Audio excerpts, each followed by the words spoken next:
బతుకమ్మ నవరాత్రుల్లో 9వ రోజు సద్దుల బతుకమ్మ. ఈరోజు బతుకమ్మను ఊరేగింపుగా తీసుకెళ్లి అక్కడ బతుకమ్మలు పెట్టి ఊరి ఆడపిల్లలు, మహిళలు పాటలు పాడుతూ నృత్యాలు చేసి చివరగా నది లేదా చెరువు లేదా జలాశయాల్లో నిమజ్జనం చేస్తారు.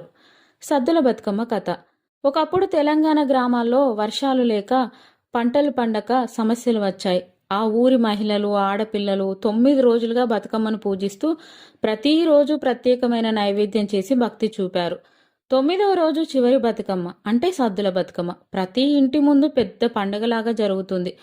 సర్వరకాల పిండి వంటలు తయారు చేస్తారు. తల్లి గౌరీని పూజిస్తూ మా గ్రామానికి పుష్కలంగా నీరు, పంటలు, సుఖశాంతులు ఇచ్చి మమ్మల్ని కాపాడి ఆశీర్వదించు అని వేడుకుంటారు. అందరూ గ్రామస్తులు పాటలు పాడుతూ, నృత్యం చేస్తూ, ఊరేగింపు చేస్తూ చెరువులో బతుకమ్మను నిమజ్జనం చేస్తారు.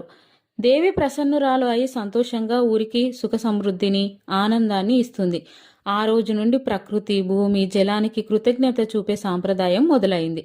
సద్దుల బతుకమ్మ అనేది ప్రకృతికి కృతజ్ఞత, పంటల సమృద్ధి, ఆరోగ్యం, కుటుంబ సుఖ సౌఖ్యం కోసం చేసే పూజ.